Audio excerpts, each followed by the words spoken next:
নমস্কার। গল্পে গল্পে গাথা মালিকা চ্যানেলে আমি দেবনীতা আপনাদের সকলকে স্বাগত জানাই। আপনারা শুনছেন নিহার রঞ্জন গুপ্তের লেখা উপন্যাস অস্থি ভাগীরথী তীরে। আজ শোনাচ্ছি উপন্যাসটির পঞ্চম পর্ব। অঙ্কুর। কি হলো রে জান, পলাশী ময়দানে ওরে কোম্পানি নিশান।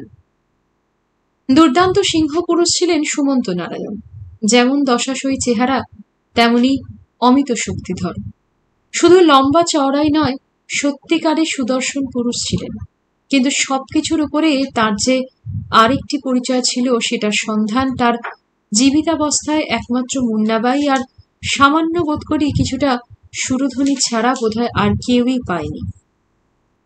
অর্থের অদম্য লালসা ও সেই সঙ্গে মদ্যপ্রীতি ও নারী দেহের প্রতি পাশবিক একটা লোলুপতাই কিন্তু সুমন্ত নারায়ণের চরিত্রের একটিমাত্র বিশেষত্ব ছিল না। ওই সব কিছু ছাপিয়ে সেই দুর্দান্ত পুরুষ সিংহের অন্তরের নিভৃতে ছিল একটি অপরূপ রসস্নিগ্ধ কবিমন, কাব্যরসিক মন। এবং যে কবিমনটি তার শতদলের মতো পাপড়ির পর পাপড়ি মেলেছে, তারই রোজনামচার পাতায় পাতায় অত্যাশ্চর্যভাবে।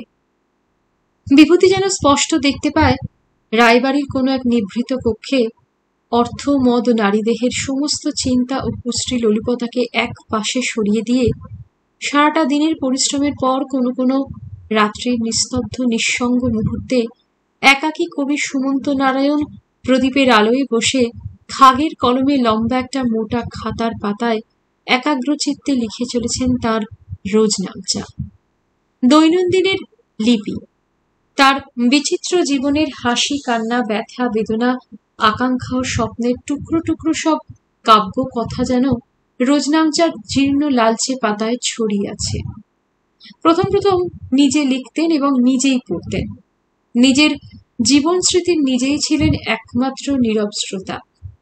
হেমাঙ্গিনীর কথা, সুরধ্বনির কথা, রাধারানীর কথা, ক্যাথরিনের কথা, মুন্নাবাইয়ের কথা, আর কবিবন্ধু প্রাণের দোসর শ্রী নরোত্তম দাসের কথা। কেউ না জানলেও মুন্নাবাই কিন্তু জানত সুমন্ত নারায়ণের রোজনামচার কথা।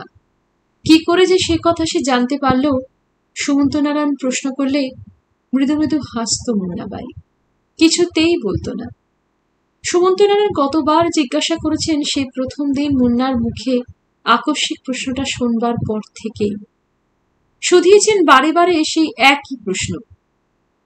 আশ্চর্য, কি করে জানলে বলো তো মুন্নি যে আমার জীবন কথা আমি একটা খাতায় লিখি? কেউ তো জানে না। কিন্তু আমি জানি। তাই তো জিজ্ঞাসা করছি, জানলে কি করে?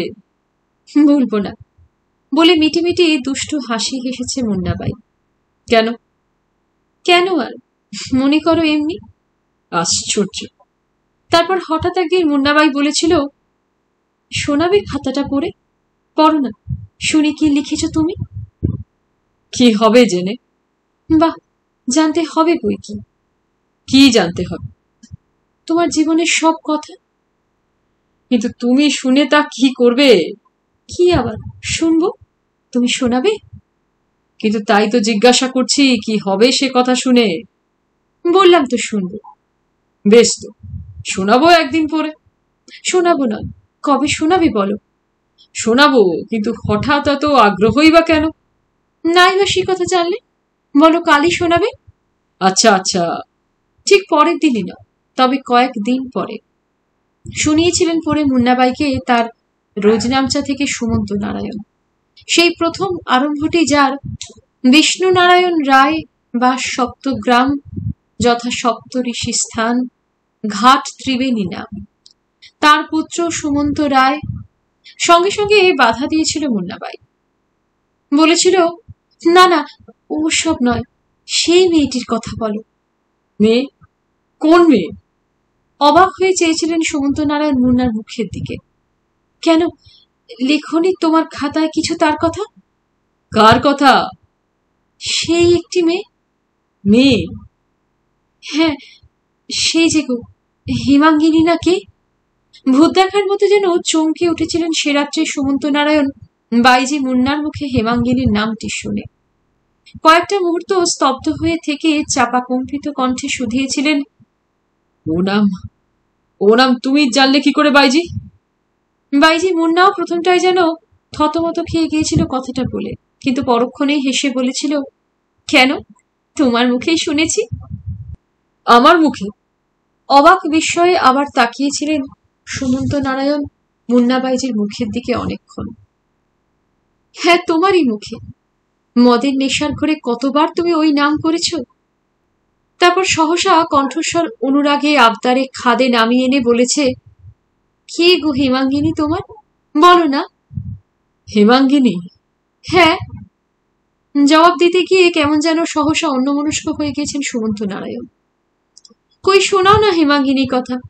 থামলে কেন, পড়ো। আবার অনুরোধ জানিয়েছে মুন্নাবাই আদরে অনুরাগে। সুমন্ত নারায়ণ কিন্তু তখনও এক দৃষ্টে পলকহারা তাকিয়ে আছেন মুন্নাবাইয়ের মুখের দিকে।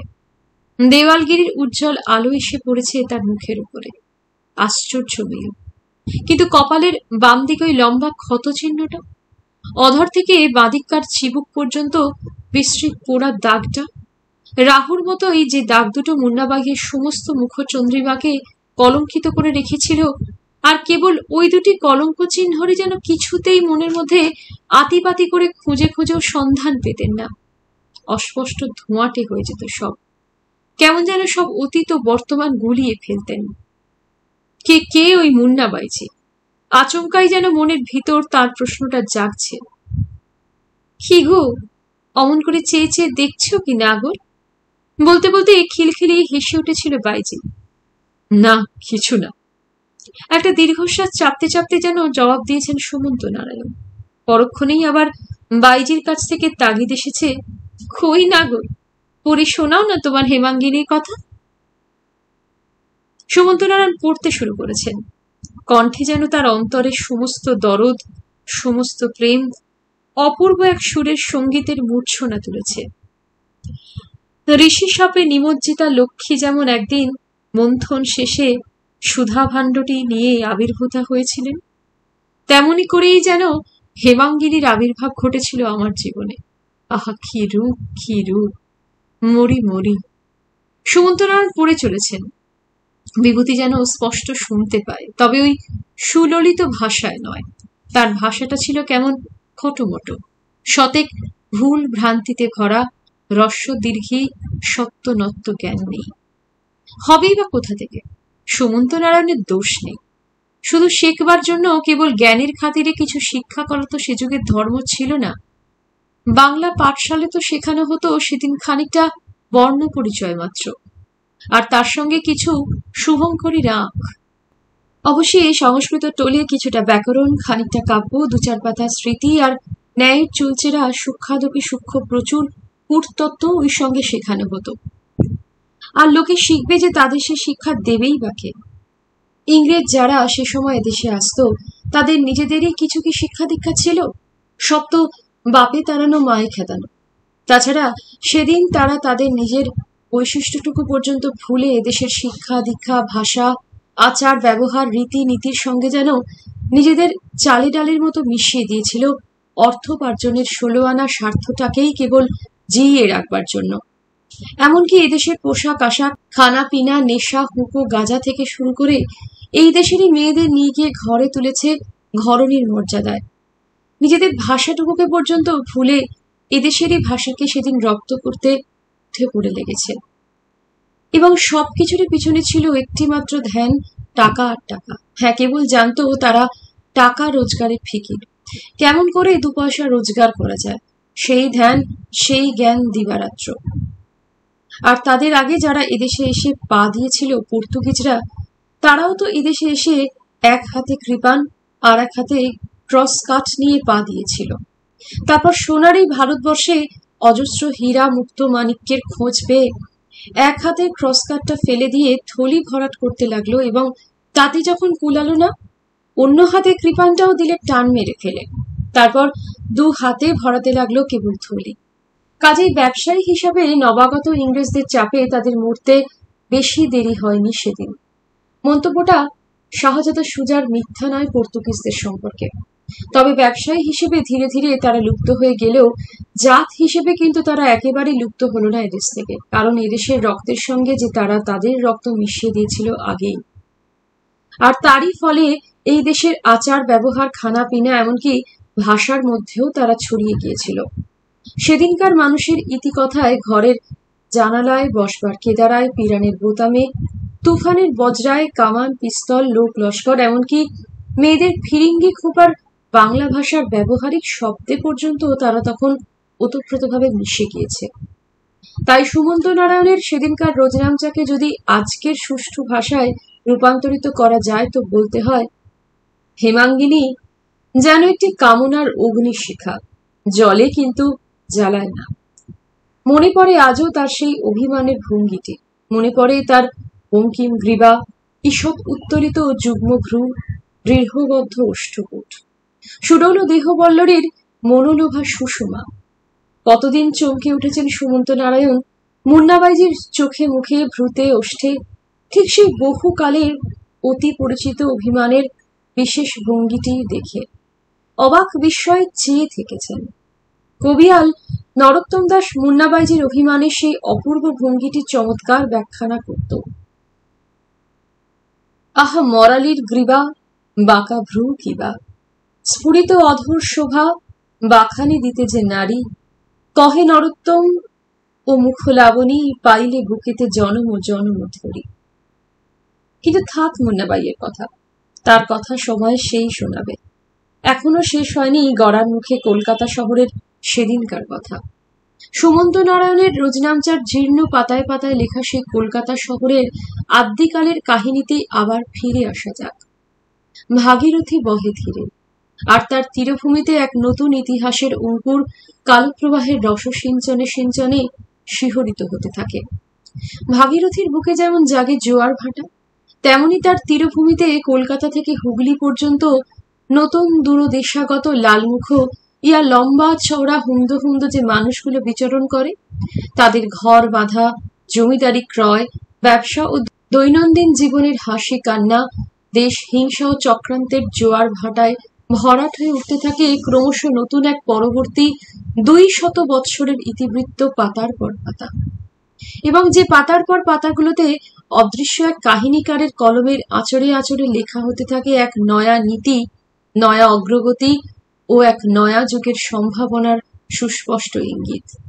এবং যে ইতিহাস শুধু ওই ভাগীরথীর সংকীর্ণ তীরভূমিরই ইতিকথা নয়, ওই সংকীর্ণ তীরভূমিকে কেন্দ্র করে গোটা ভারতবর্ষেরই পরবর্তী এক নতুন অধ্যায়, নতুন সমাজ, নতুন কৃষ্টি ও নতুন দৃষ্টিভঙ্গির এক নতুন অধ্যায়। নবাবের 6 মাসের আলীনগর ধুয়ে মুছে সাফ হয়ে গিয়েছে। আবার সেই ইংরাজ কোম্পানির কলকাতা শহর। কথাটা মিথ্যা নয়, সেদিনকার কলকাতা শহর তো ইংরাজদেরই। জব চার্নকের স্বপ্নভূমি কলকাতা শহর তো ইংরাজদেরই নিজ হাতে গড়ে তোলা এক নয়া শহর। দুদিনের জন্য মুর্শিদাবাদ থেকে এসে হুটপাট করে পড়ে নবাব সব তছনছ করে দিয়ে গিয়েছিল বলেই বা কি এসে গেল। আবার তো তারা তাদের শহর কৌশলে করায়ত্ত করেছে। একটু একটু করে আবার ভাঙাচোরা বিধ্বস্ত শহর কলকাতার রূপ পাল্টাচ্ছে। ওদিকে নবাবের বিরুদ্ধে যুদ্ধ ঘোষণা করা হয়ে গিয়েছে বটে, তবে সে যুদ্ধ যখন হবে তখন হবে। মুর্শিদাবাদও কিছু আর কলকাতা থেকে একদিনের পথ নয়। এদিকে চুপচাপ বরানগরের এক মাঠের মধ্যে চারিদিকে ঝোপ জঙ্গল, খানা ডোবা, তারই মাঝখানে তাঁবুর তলায় বসে বসে কাহাতকার ঝিমানো যায়।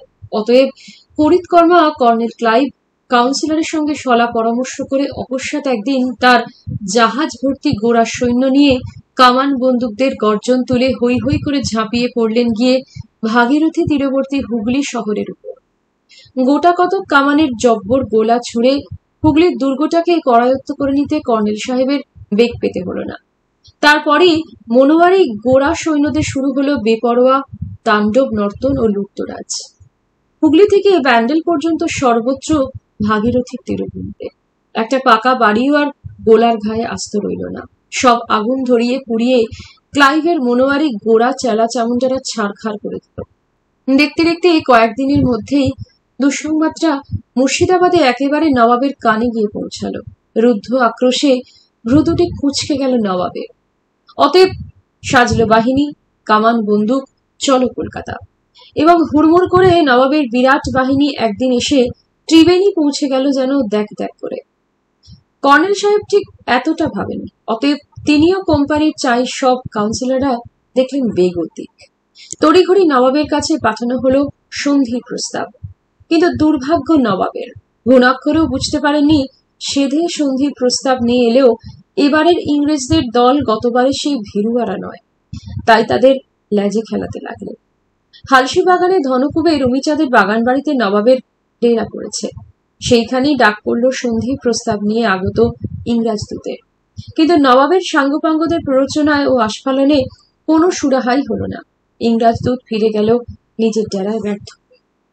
পরবর্তী কাহিনী ইতিহাসের পাতাগুলো উল্টালেই জানা যায়। দুপক্ষে খানিকটা যুদ্ধ হলো এবং শেষ পর্যন্ত সাময়িকভাবে সেবারও নবাবের জিত হলো। সন্ধি করে ইংরেজদের সঙ্গে আবার নবাব মুর্শিদাবাদে প্রত্যাবর্তনের পথে নিজের দরবারে ইংরেজদের একজন প্রতিনিধি থাকার ব্যবস্থা করে গেলেন সেবারে। কিন্তু বুঝলেন না যে তার ওই নির্বাচিত প্রতিনিধি হবে অচিরে তার নবাবী জীবনের পূর্ণচ্ছেদের কলকাঠি। মাঘের শেষের দিক সেটা, কথায় বলে মাঘের শীত। সন্ধ্যার একটু পরেই শীতের দাপটে শহর নিঝুম হয়ে আসে। ঘরে বাইরে এখানে ওখানে আগুন জেলে চারপাশে তারা গোল হয়ে বসে, সবার চলে খোশ গল্প। হঠাৎ নবাবের সঙ্গে ক্লাইভ কোম্পানির যুদ্ধ বাধায় একটা হই হট্টগোল পড়ে গিয়েছিল। যেমন নবাব তার দলবল নিয়ে শহর ছেড়ে চলে যাবার সঙ্গে সঙ্গে তেমনি আবার সব উপর উপর মোটামুটি শান্ত হয়ে এলো। তবে তখনকার দিনে এদেশীয় শহরবাসী বলতে একদল প্রতিপত্তিশালী মুষ্টিমেয় ব্যবসায়ী ও ধনিক সম্প্রদায়। তাদের ঘরে ঘরে একটা চাপা গুঞ্জন কিন্তু কিছুদিন ধরে চলতে থাকে। কারণ কোম্পানি ও তৎসংশ্লিষ্ট সাহেব সুবা আমলা কর্মচারীরা ব্যতীত শহরের চিহ্নিত বাসিন্দা বলতে মুষ্টিমেয় একমাত্র তো তারাই তখন। আর দেশিজনেরা সব তো নেহাতি নগণ্য, অপরিচিত। এবং পরবর্তীকালে সত্যিকারের বুদ্ধিজীবী মধ্যবিত্ত সম্প্রদায়ের আবির্ভাব তো তখনও ঘটেইনি। কাজেই যুদ্ধ প্রভৃতি হাঙ্গামায় ক্ষতিগ্রস্ত যদি হতে হয় তো সে সময় তারাই। গড়ার মুখে নয়া কলকাতা শহরের রাষ্ট্রচালনার ব্যাপারে সে সময় কোম্পানির সঙ্গে এদেশীয় লোকেদের সাক্ষাৎ যেটুকু যোগাযোগ ছিল একমাত্র সেটাই মুষ্টিমেয়দের সঙ্গেই।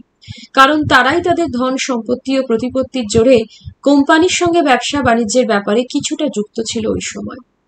তাদেরই ঘরে ঘরে তাই আলোচনা আর গুঞ্জন। অন্যান্য জনসাধারণ বলতে যারা, তাদের মনে সাময়িক খানিকটা উত্তেজনা ও ভীতির পর আবার একটু একটু করে ক্রমশ সেটা ঝিমিয়ে আসছিল। শহরের মধ্যে প্রতিপত্তি সম্পন্ন ওই মুষ্টিমেয়দের মধ্যে অন্যতম ছিলেন নবকৃষ্ণ দেব ও গোবিন্দ মিত্তির মশাই। তাদের বাইরের ঘরে ঢালা ফরাসের উপর চারিদিকে সব গোল হয়ে বসে সন্ধ্যার পর আলাপ আলোচনা চলে। সেদিন সন্ধ্যার পর মিত্তির মশাইয়ের বাইরের ঘরে যখন অনুরূপ আলাপ আলোচনা চলছে, সুমন্ত নারায়ণ একপাশে এসে বসেছেন।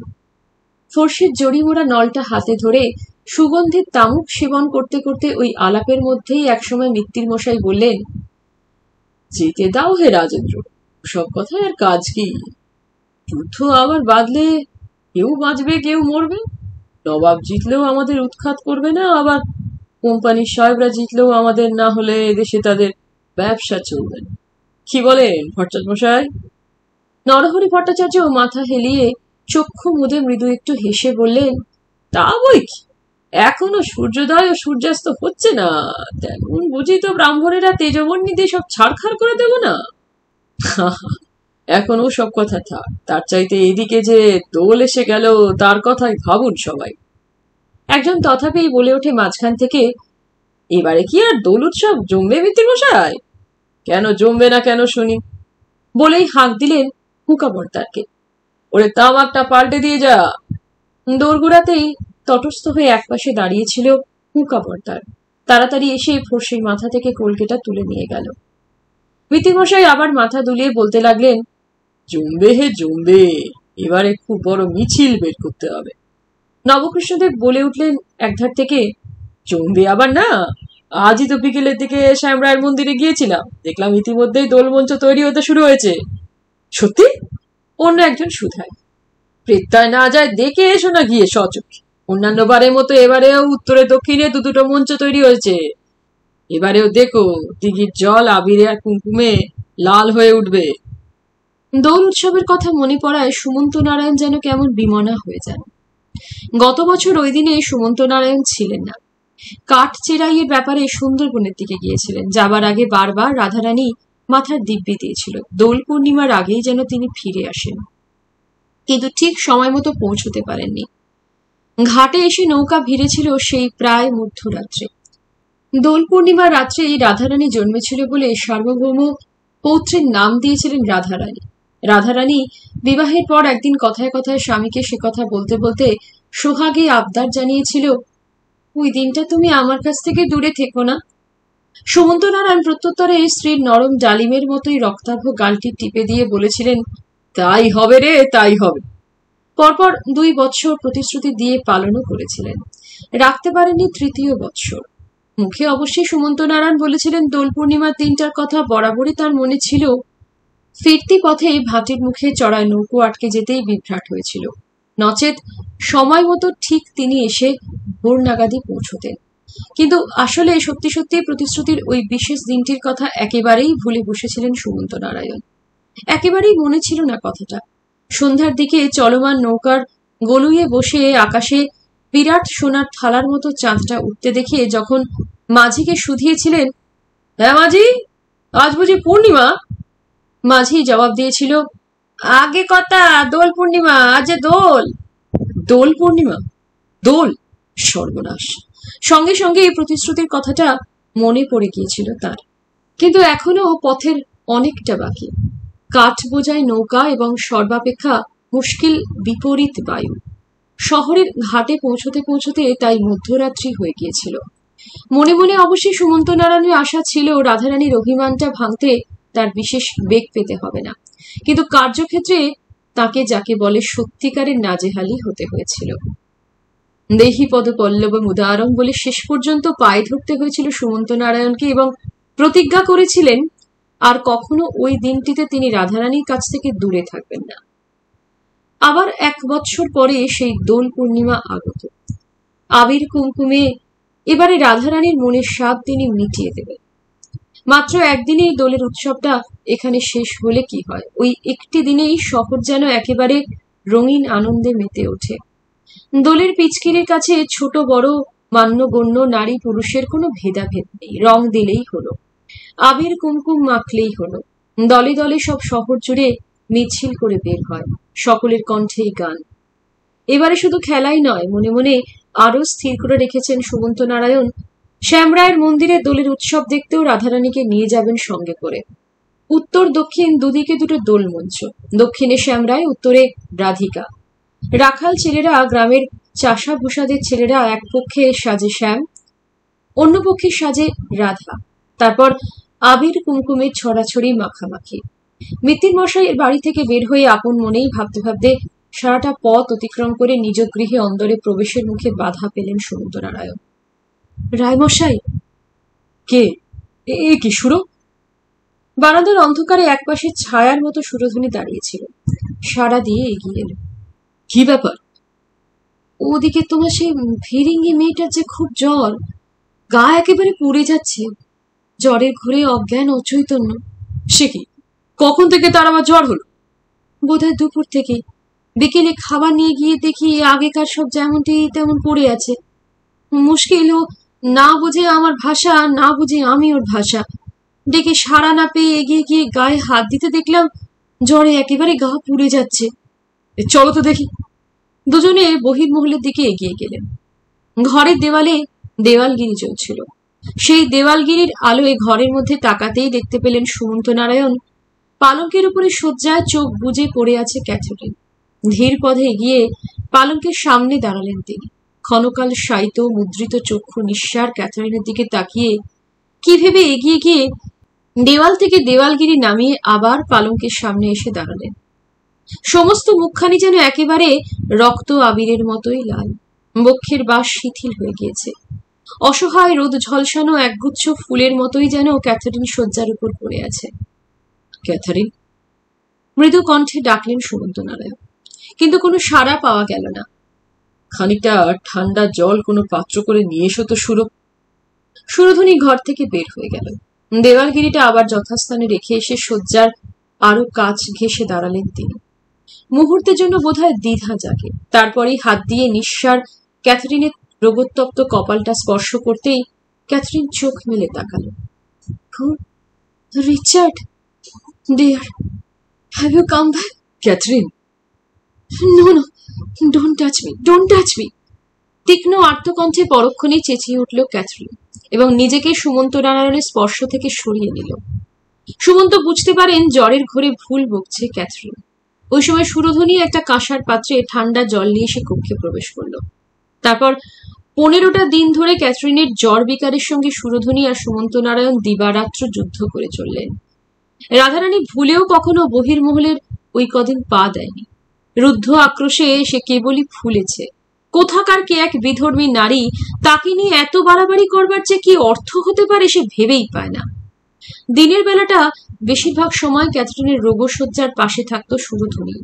কাজকর্ম শেষে সন্ধ্যার পর থেকে সারাটা রাত পালা করে শুশ্রূষা করত সুরধনী ও সুমন্ত নারায়ণ। প্রত্যুষে রোগিণী ঘর থেকে বের হয়ে সুমন্ত নারায়ণ স্নান সমাপনান্তে পূজা আহ্নিক সেরে একেবারে শয়নকক্ষে যেতেন। শ্রী রাধারানীর আক্রোশ ভরা থমথমে মুখের দিকে তাকিয়ে সুমন্ত নারায়ণ ব্যাপারটা মনে মনে বুঝতে পারলেও যেন নিরুপায় ছিলেন, এবং রাধারানীও মনে তার যে ঝড়ই বয়ে যাক মুখে কিছুই প্রকাশ করত না। আক্রোশের সঙ্গে প্রচন্ড একটা অভিমান যেন তার কণ্ঠরোধ করে রেখে দিয়েছিল। একে মুর্শিদাবাদ থেকে আসবার সময় বিধবা ধর্মভ্রষ্টা সুরধনীকে তাদের সঙ্গে কলকাতায় নিয়ে আসায় রাধারানীর স্বামীর প্রতি বিরক্তির অন্ত ছিল না। তার উপর কোথা থেকে নতুন এক আপদ এসে জুটল ওই খ্রিস্টান মেয়েটা। হিন্দুর ঘরে এই যে সব অধর্ম আচরণ, এ শুধু অন্যায় নয়, পাপ। অথচ সব জেনে শুনেও রাধারানী এই পাপ থেকে নিষ্কৃতির কোনো উপায় খুঁজে পায় না। শেষ পর্যন্ত একদিন মনের ওই আগুনকে আর চাপা দিয়ে রাখতে না পেরে রাধারানীর স্বামীর পথ আগলে দাঁড়ালো। সন্ধ্যা রাত্রির পর সেদিন সুমন্ত নারায়ণ বহির্মহলে ক্যাথরিনের ঘরে যাওয়ার জন্য প্রস্তুত হয়ে আপন কক্ষ থেকে বেরুতে যাবেন। রাধারানী সহসা দরজার সামনে এসে দাঁড়ালো। কোথায় যাচ্ছ? ভ্রু কুঞ্চিত করে তাকালেন সুমন্ত নারায়ণ স্ত্রীর মুখের দিকে। গত 12-13 দিন রাধারানী তার সঙ্গে একটি কথা পর্যন্ত বলেনি, এবং তাতে করে সুমন্ত নারায়ণ স্ত্রীর প্রতি একটু ক্ষুণ্ণ হয়েছিলেন। একজন রোগগ্রস্তার সেবা করছেন, তাতে তো কোনো অন্যায় করেননি তিনি। তবে রাধারানী ব্যাপারটাকে অন্য চোখেই বা দেখবে কেন? মৃদু গম্ভীর কণ্ঠে প্রত্যুত্তর দিলেন সুমন্ত নারায়ণ। কেন, জানো না কোথায় যাচ্ছি? জানি বলেই জিজ্ঞাসা করছি। ইহকালের ভয় তোমার কোনোদিনই নেই, কিন্তু পরকালের ভয়ও কি তোমার নেই? তীক্ষ্ণ কণ্ঠে সুমন্ত নারায়ণ এবার ডাকলেন, রাধারানী। ছি ছি, একটা খ্রিস্টান বিধর্মী মাগিকে ঘরে এনে। কি বলছো রাধারানী? মানুষের চাইতেও কি তার ধর্ম বড়? নিশ্চয়ই। তারপরে একটু থেমে আবার রাধারানী বলে, এসব চলবে না। কি চলবে না শুনি? কেন, এত বড় শহরে কি আর জায়গা নেই যে আমারই ঘরে ওকে স্থান দিতে হবে? শহরে তো ওর অনেক জাত ভাইরা আছে।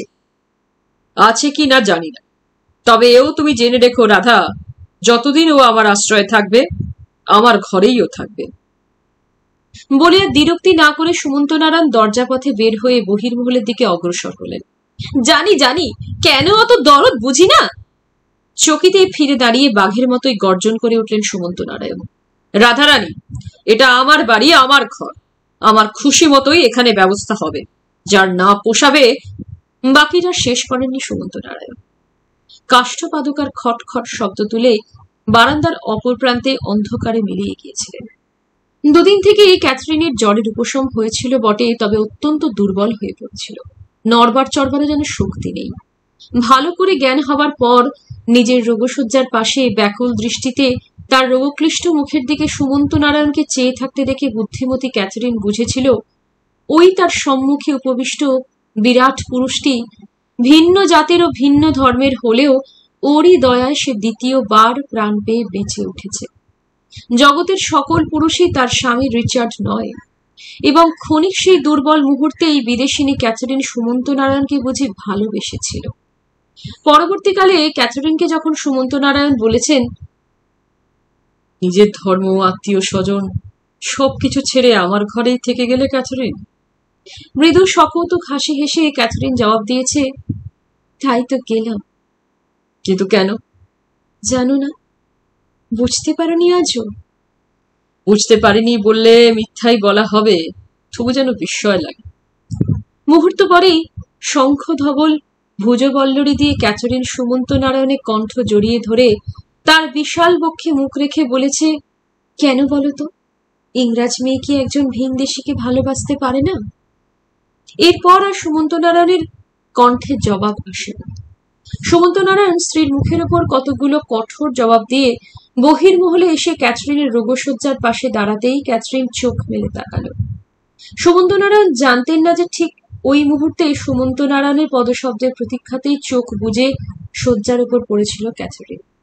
ধীরে ধীরে সুমন্ত নারায়ণ ক্যাথরিনের শয্যার পাশটিতে বসতেই সে তার রোগশীর্ণ ও শঙ্খধবল একখানি হাত বাড়িয়ে সুমন্ত নারায়ণের বলিষ্ঠ মাংসবহুল রোমশ হাতখানি চেপে ধরল। সুমন্ত নারায়ণ তাকালেন ক্যাথরিনের মুখের দিকে। সুমন্তর ধৃত হাতখানি তার কোমল শীর্ণ বক্ষের মধ্যে নিবিড় করে চেপে ধরল সে। ক্যাথরিনের মাথাটা উপাধান থেকে গড়িয়ে একপাশে পড়েছে। আঙুরের মতোই গুচ্ছ গুচ্ছ রুক্ষ স্বর্ণকেশ চারপাশে ছড়িয়ে পড়েছে। স্বর্ণকেশের মধ্যে ক্যাথরিনের মুখখানি ঢাকা পড়েছে। ক্যাথরিন, কোনো জবাব নেই তার। এবারে সুমন্ত নারায়ণ দু হাতে ক্যাথরিনের মুখটা তুলে ধরবার চেষ্টা করতেই সহসা সে উঠে বসে তার দুই শঙ্খধবল মৃণাল সম ভুজবল্লরী দিয়ে সুমন্ত নারায়ণের কণ্ঠ বেষ্টন করে তার মুখে চোখে পাগলের মতোই চুম্বন করতে লাগলো। প্রথমটা বিস্ময়ে, ঘটনার আকস্মিকতায় সুমন্ত নারায়ণ যেন কেমন হতবুদ্ধি হয়ে গিয়েছিলেন। তারপরই সম্বিত ফিরে আসার সঙ্গে সঙ্গে সেও তার শালুপ্রাংশুর মতো দুই বলিষ্ঠ বাহু দিয়ে নিজ বক্ষের মধ্যে টেনে নিলেন সেই বিদেশিনী নারীকে। ঘরের মধ্যে সাক্ষী রইল শুধু দেওয়ালগিরির স্নিগ্ধ ভীরু শিখাটি। সুমন্ত নারায়ণের বলিষ্ঠ বক্ষ সংলগ্ন ভীরু কপতির বক্ষে কাঁপনের সঙ্গে সঙ্গে যেন দেওয়ালগিরির ভীরু শিখাটি থির থির করে কাঁপতে লাগলো। Catherine darling. 9 ফেব্রুয়ারি প্রায় বলতে গেলে ইংরাজ পক্ষের সমস্ত দাবি দাওয়া মেনে নিয়েই নবাব যে সন্ধিপত্রে স্বাক্ষর করে শিলমোহর দিয়ে দিলেন, তারই অন্যতম চুক্তি অনুসারে ইংরাজদের প্রতিনিধি হয়ে নবাব দরবারে গিয়ে জাঁকিয়ে বসল উইলিয়াম ওয়াটস সাহেব। দেখতে নাদুস নুদুস হাবলা গোবলা চেহারা ওয়াটসকে দেখে বয়সের ছেলে মানুষ অপরিণত বুদ্ধি নবাব ভেবেছিলেন বুঝি নেহাতি গোবেচারী ভালো মানুষ।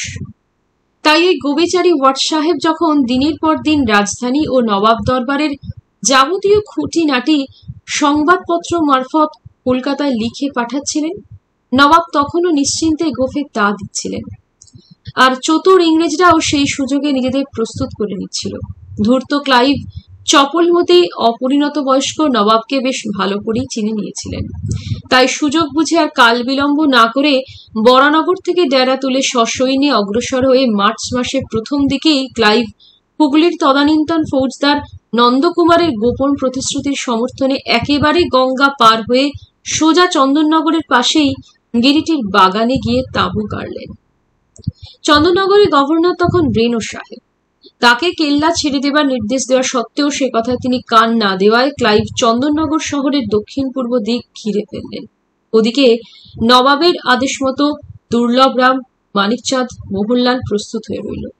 চন্দননগরে একটা ছেলে খেলা যুদ্ধ হলো বটে, কিন্তু শেষ পর্যন্ত নন্দকুমারের এক চালে ইংরাজদের কাজ অনেক দূর এগিয়ে গেল এবং দেখতে দেখতে মার্চ মাসের শেষাশেষি অ্যাডমিরাল ওয়াটসনের যুদ্ধ জাহাজগুলো চন্দননগরের উপরে এসে দাঁড়ালো। সঙ্গে সঙ্গে অ্যাডমিরাল পোলকও ওয়াটসনের পিছু নিলেন। 23 মার্চ ক্লাইভের রণকৌশলের মুখে টিকতে না পেরে চন্দননগরে গভর্নর রেনো শান্তির পতাকা উড়িয়ে দিলেন। চন্দননগরে যুদ্ধ শেষ হল।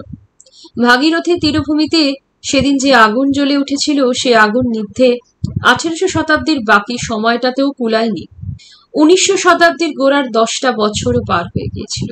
আর আগুনে পোড়া সেই ভাগীরথীর তটেই বাংলার মাটিতে সেদিন যে অঙ্কুরোদ্গমের দেখা মিলল তার বীজটি কিন্তু ঝরে পড়েছিল অনেক অনেক দিন আগে, 1498 সালের 20 মে। পর্তুগিজ সেনাপতি ভাস্কো ডা গামা যেদিন পদার্পণ করেছিলেন বাণিজ্যের আশায় কালিকটের মাটিতে। হায় হতভাগ্য অপরিণামদর্শী কালিকট অধীশ্বর জামরিন! কিন্তু সত্যি ভবিষ্যৎ দ্রষ্টা ছিল পোপ। জাহাজ ভর্তি রত্ন বোঝাই করে ভারতবর্ষ থেকে ভাস্কো ডা গামা যেদিন আবার লিসবনে ফিরে গিয়েছিলেন, পোপ নাকি বলেছিলেন, ওহে পর্তুগাল অধীশ্বর, এতদিন তুমি ছিলে ইথিওপিয়া, আরব আর পারস্যের রাজা। আজ থেকে তামাম ভারতবর্ষেরও মালিক হলে তুমি। ভারতবর্ষ যেখানে শুধু বাণিজ্য আর বাণিজ্য, লক্ষ্মীর চির অচঞ্চলা, যেখানে পণ্য কিনেও লাভ, বেচেও লাভ। সোনার দেশ ভারতবর্ষ, রত্ন প্রসবিনী ভারত, মাটি তার ধুলো নয় সোনা। এবং এই সোনার দেশ ভারতবর্ষে বসে বাণিজ্য করতে হলে অনিশ্চয়তার মধ্যে সর্বক্ষণ ঝুঁকি নিয়ে বাণিজ্য করা চলবে না, চাই নিশ্চয়তা। যে মাটিতে দাঁড়িয়ে সেই মাটিটা শক্ত হওয়া দরকার। এই সত্যটি বুঝেছিল ক্লাইভ, বোধহয় সর্বপ্রথম ইংরেজদের মধ্যে। অতএব যাক শত্রু পরে পরে। কুরুচক্রী ক্লাইভ বুঝেছিল নবাব সিরাজউদ্দৌলার প্রতি দেশের বহু গণ্যমান্য প্রতিপত্তিশালী ব্যক্তি সন্তুষ্ট নয় এবং বিরাট একটা ষড়যন্ত্র চলেছে গোপনে গোপনে তার বিরুদ্ধে। ফলে অনেকেরই দৃষ্টি পড়েছে ইংরেজদের উপর।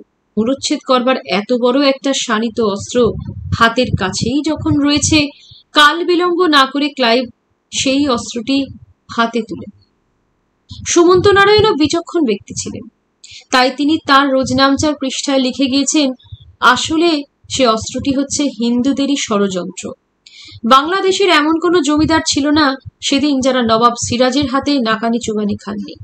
আর মহাজনদের মাথা জগৎ শেঠ, তার তো কথাই নেই, অনেকভাবে অপমানিত হয়েছিলেন। নদিয়ার রাজা কৃষ্ণচন্দ্র, জগৎ শেঠ, উমিচাঁদ ও হিন্দু সরকারি কর্মচারীদের পাণ্ডা রায় দুর্লভ আর নন্দকুমার সকলে এসে একে একে ভিড়ল ইংরেজদের পাশে গোপনে গোপনে ষড়যন্ত্রের আসরে। গোপন বৈঠকে মাসনাদের ভবিষ্যৎ স্থিরীকৃত হয়ে গেল এবং নবাবী প্রাপ্তির প্রতিশ্রুতিতে সিপাহসালারও এসে যোগ দিল ওই ষড়যন্ত্র চক্রে। তারপর যুদ্ধ। অবশ্য সেটা একটা ছেলে খেলা। দীর্ঘদিনের রসসিঞ্চনে অঙ্কুরে তখন পল্লবোদ্গম দেখা দিয়েছে। ইতিহাসের পাতা উল্টালে তো জানা যায়ই, সুমন্ত নারায়ণের রোজ নামচাতেও ছিল। অগ্রদ্বীপের কাছে ভাগীরথী পার হয়ে ক্লাইভ তার দলবল নিয়ে উঠেছিল পলাশীর আমবাগানে, লক্ষ্যবাগে, এবং সেইখানেই সবকিছু নিষ্পত্তি হয়ে গেল। সকাল 8টায় শুরু এবং বেলা 5টায় ভাগীরথীর বক্ষে যখন সূর্যে ডুবুডুবু, ব্যাটেল অফ পলাশী খতম। এবং বিজয় গর্বে তার পরদিন সন্ধ্যায় যখন ব্যারন অফ পলাশীর রাজধানী মুর্শিদাবাদে গিয়ে প্রবেশ করেন দলবল সহ, সিপাহসালারের পাশে পাশে অনতি দূরে চলেছে নগরবাসীদের ঢপ গানের আসর। তাদেরই পাশ দিয়ে সে রাত্রে যে পরবর্তী 200 বৎসরের পরাধীনতা ও লাঞ্ছনা, অপমান ও গঞ্জনা বুট জুতোর মচমচ শব্দ তুলে তাদের বুকের উপরে এসে পা তুলে দিল, সে কেউ জানল না। সুমন্ত নারায়ণ তখন কলকাতায় বসে বসেই একদিন শুনলেন তিনি সিরাজের নবাবী শেষ হয়েছে, মাসনাদে বসেছেন মীর জাফর। সিপাহসালার নিশ্চিন্ত হলো কলকাতাবাসীরা, ইংরাজ তাহলে কেউ কেটা নয়। এদেশীয় লোকেরা যারা বছরখানেক আগে সব তল্পি তল্পা গুটিয়ে কলকাতা ছেড়ে চলে গিয়েছিল, আবার তারা একে একে এসে ভিড়তে লাগলো কলকাতা শহরে। নতুন উদ্যমে সুমন্ত নারায়ণও তার ব্যবসা ও ধন সম্পদকে বাড়িয়ে চলতে লাগলেন। ক্রমশ এবারে কলকাতা শহরের বুকে নতুন এক হিন্দু সমাজের অঙ্কুরোদ্গম দেখা দিতে লাগলো। কলকাতা শহরের সর্বে সর্বা এখন ইংরেজরাই। তারাই শহরের যাবতীয় ব্যাপারে হর্তাকর্তা, বিধাতা এবং মাথার উপর এখন আর তাদের সর্বদা উঁচিয়ে নেই খামখেয়ালি নবাবের খড়গ। বুদ্ধিমান তারা, দিয়ে থুয়ে নিতে পারলে যে বেশি পাওয়া যায় এ নীতিটা তারা জানত। তাই ক্রমশ শহরে সর্বব্যাপারে এক নতুন রূপ নিতে লাগলো এবং সেই নতুন রূপ পরিগ্রহের মধ্যে সুমন্ত নারায়ণের ভাগ্যের রূপটাও একটু একটু করে পাল্টাতে শুরু করেছে। তখন কথায় বলে পুরুষস্য ভাগ্যম। দেখতে দেখতে ব্যবসায় প্রচুর উন্নতি করে বছর তিনেকের মধ্যেই সে শহরের অন্যতম গণ্যমান্য অর্থ প্রতিপত্তিশালী এক নাগরিক হয়ে উঠলেন। মিতির মশাইকে ধরেই নিজের বসতবাটির আশেপাশে আরো 10-12 কাঠা জায়গা নিয়ে ধীরে ধীরে প্রাসাদ তুল্য এক অট্টালিকা ফেঁদে বসলেন। ফটক, বাগান, দিঘি কিছুই বাদ থাকলো না। বাড়ির মধ্যে 3-3টে মোহর, পাইক, বরকন্দাজ, দেউড়িতে দারোয়ান, সে এক বিরাট এলাহি কাণ্ড। গৃহে গোপীবল্লভ তো ছিলই, এবারে জগজ্জননী বিশ্বরূপার প্রতিষ্ঠার জন্য তোড়জোড় করতে লাগলেন। অমাবস্যায় মায়ের প্রতিষ্ঠা করবেন। লোক পাঠালেন ভাটপাড়ায় কুলগুরু করালি শঙ্করকে আনবার জন্য। কুলগুরু করালি শঙ্করকে দিয়েই মায়ের প্রতিষ্ঠা পূজা করবেন। ইতিমধ্যে রাধারানীর পুত্র কন্দর্প নারায়ণের পরও আরো 2টি কন্যা সন্তান জন্মেছে। কঙ্কাবতী ও রূপবতী নাম রাখা হয়েছে তাদের। রাধারানীকে দেখলে এখন আর চেনবারও উপায় নেই। 3টি সন্তানের মা হয়ে দেহে মেদবাহুল্য দেখা দিয়েছে, রীতিমতো গিন্নি বান্নির চেহারা। রাধারানী তার সংসার নিয়েই ব্যস্ত সর্বদা। পরিধানে লাল কস্তাপার শাড়ি, ভারী নিতম্বে শোভা পায় গোট, গা ভর্তি স্বর্ণালঙ্কার, কঙ্কন, হাঙর মুখো শাখা, চুড়ি ও লোহা হাতে, গলায় সনাতনী হার, নাকে নথ, মাথায় সিঁদুর। আর রূপ, ভরা যৌবনে রূপ যেন একেবারে দুকুল ছাপিয়ে উপচে পড়ছে তখন রাধারানীর। প্রত্যুষে সূর্যোদয়ের পূর্বে স্নান করে গোপীবল্লভের পূজা করে রাধারানী রাত্রে শয়নের পূর্ব পর্যন্ত সংসারের প্রতিটি খুঁটিনাটি নিয়েই ব্যস্ত থাকে। পুত্র ও কন্যাদের প্রতি নজর দেবারও তার সময় নেই। এমনকি স্বামীর ব্যাপারেও যেন রাধারানী কিছুটা উদাসীন। পুত্র কন্যা ও স্বামীর যাবতীয় দায়িত্ব তাই এসে পড়েছিল আপনা হতেই যেন সুরধুনির ওপর। সুরধুনি নিজেকে সংসার থেকে গুটিয়ে নিয়ে নিযুক্ত করেছিল যেন সুমন্ত নারায়ণ ও তাঁর সন্তানদের দেখাশোনা ও পরিচর্যার ব্যাপারেই সর্বতোভাবে। রাধারানীর সন্তানরাও নিজেদের মাকে ডাকত বউ বলে সুরধুনির দেখা দেখি, আর সুরধুনিকে ডাকত মা বলে। আর সুমন্ত নারায়ণ সমস্ত দিনবান তার ব্যবসা আর ব্যবসা। ইতিমধ্যে কিছু টাকা হাতে জমায় সে টাকা শহরের অন্যান্য মহাজনদের মতো চড়া সুদে ধার দিতে শুরু করেছিলেন। সেই সব নিয়েও সময় কেটে যেত অনেকটা। সকাল থেকে দ্বীপ্রহর পর্যন্ত তিনি বড়বাজারের দোকানেই থাকতেন। লোকে লোকারণ্য ছিল সেই বড় বাজার। হরেক রকম দোকানপাট, ছোট বড় মাঝারি, কত রকমের মাল গুদাম ঘর। আর শুধু কি এদেশীয় ও ইংরেজ ব্যবসায়ীরাই সেখানে জড়ো হতো? দেশ বিদেশের শেঠ সওদাগরেরা এসে তো ওই বড় বাজারেই জমায়েত হতো সে সময়। আরবি, ফার্সি, মোগল, হাবশি, চীন, কাফরি, মালয়ী, এদেশ ওদেশ বিভিন্ন প্রদেশের সব লোকেরা এসে সে সময় বড় বাজারে ভিড় করত। এক কথায় বড় বাজার তো তখন একেবারে যাকে বলে গুলজার। ওই সময়কার সুমন্ত নারায়ণের রোজনামচার জীর্ণ পাতাগুলো উল্টালেই দেখা যায় শ্বেতাঙ্গিনী ক্যাথরিনকে ছাড়তে পারেননি সুমন্ত নারায়ণ। ক্যাথরিনকে ছাড়াও তার পক্ষে সম্ভব ছিল না, কারণ মাত্র মাসদুই তার বহির্মহলে থাকলেও সে সুমন্ত নারায়ণের মনের অনেকখানি অধিকার করে নিয়েছিল। এমনই বুঝি হয় মানুষের মনের, বিশেষ করে নারী মনের অন্ধি সন্ধিগুলো এমন বিচিত্র বাঁকাচোরা যে সে পথে আনাগোনাও বিচিত্র। কখন যে কার সে পথে পায়ের চিহ্ন পড়ে, আবার কখন কার মুছে যায়, নর তো দূরের কথা, দেবতার বোধগম্যেরও বাইরে। যাই হোক, এদিকে স্বগৃহে আর ক্যাথরিনকে রাখা সম্ভবপরও ছিল না। যেহেতু বহির্মহল হলেও সেই একই গৃহের অন্দরে রাধারানী ছিল এবং ক্যাথরিনের প্রতি রাধারানী যখন বিশেষ প্রীত নয়, সে অবস্থায় নিত্য মন কষাকষি ও অসন্তোষের ধোঁয়াটা একেবারে চাপা দেওয়া বা এড়িয়ে যাওয়া সম্ভবপর ছিল না। আর সেকালের ধর্মের অনুশাসনটাও ছিল তো। সেই কারণেই অনেক ভেবে চিনতে সুমন্ত নারায়ণ হালসি বাগানে উমিচাঁদের বাগান বাড়ির কাছাকাছি শেঠজির কাছ থেকে কিছুটা জায়গার বিলি ব্যবস্থা করিয়ে একটা কাঁচা বাড়ি তুলে ক্যাথরিনকে থাকবার ব্যবস্থা করে দিয়েছিলেন সাময়িকভাবে। সারাটা দিন কাজকর্মের পর দোকান থেকে সুমন্ত নারায়ণ সোজা একেবারে ক্যাথরিনের গৃহেই চলে যেতেন। তার বাসে পৃথক ব্যবস্থা করার ব্যাপারে প্রথম থেকে সুমন্ত নারায়ণের নিজের যে কিছুটা সংকোচ ছিল না তা নয়, কিন্তু ক্যাথরিনকে ওই নতুন বাসস্থানে উঠে আসার পর অত্যন্ত আনন্দিত হতে দেখে তার সে সংকোচটা কেটে গিয়েছিল। সুমন্ত নারায়ণ ক্যাথরিনের কাজকর্মের দেখাশোনা ও তাকে রক্ষণাবেক্ষণ করবার জন্য দুজন ভৃত্য রেখে দিয়েছিলেন। প্রথম দিন রাত্রে যখন সুমন্ত নারায়ণ ক্যাথরিনের গৃহে পৌঁছালেন, তার পদশব্দ পেয়ে ছুটে এসে আনন্দে দিশেহারা হয়ে বালিকাসুলভ উচ্ছ্বাসে দু হাতে সুমন্ত নারায়ণকে জড়িয়ে ধরে ক্যাথরিন বলেছিল, এই কদিন আসুনি কেন ডার্লিং? আমার উপরে রাগ হয়েছে? জবাব দেবেন কি তিনি? বিহ্বল হয়ে পড়েছিলেন। ক্যাথরিনের পরে এসেছিল মুন্নাবাই সুমন্ত নারায়ণের জীবনে, এবং মুন্নাবাইও সুমন্ত নারায়ণের মনের অনেকখানি অধিকার করে নিয়েছিল। আরো এক নারী সুরধুনী তো প্রথম দিকেই তার জীবনের সঙ্গে জটিলভাবেই জড়িয়ে গিয়েছিল, আর প্রথম যৌবনের রঙিন দিনগুলোর সঙ্গে জড়িয়ে গিয়েছিল যে হেমাঙ্গিনী, সেও সুমন্ত নারায়ণের জীবনের আর এক নারী। অবশ্যই রাধারানীও এসেছিল তার জীবনে, তবে হেমাঙ্গিনীর কথা বাদ দিলে আর কেউই বোধহয় পুরুষ সুমন্ত নারায়ণের সত্যিকারের ভালোবাসাটুকু সম্পূর্ণ পায়নি। বাকি সকলে পুরুষ সুমন্ত নারায়ণের জীবনে জড়িয়ে গিয়েছিল বেশিরভাগই আকর্ষণের মধ্য দিয়ে, এবং সেই আকর্ষণটা প্রতিটি পুরুষেরই নারী জাতির প্রতি সহজ ও স্বাভাবিক। তথাপি তাদের মধ্যে যদি কেউ কিছুটা সত্যিকারে ভালোবাসা পেয়ে থাকে সুমন্ত নারায়ণের অজ্ঞাতেই তার কাছ থেকে, তো সে একমাত্র বোধহয় সুরধনী। সুমন্ত নারায়ণও তার রোজনামচার পাতায় এক জায়গায় স্পষ্ট করেই লিখে গিয়েছেন সে কথাটি। তিনি লিখেছেন, সুরর প্রতি যতটা তীব্র আকর্ষণ আমি অনুভব করেছি, সুরও ঠিক ততটা তীব্রভাবেই যেন চিরদিন আমাকে দূরে দূরে সরিয়ে দিয়েছে। পাষাণী সুরধনী, কোনোদিনই যেন ওর হদিশ পেলাম না।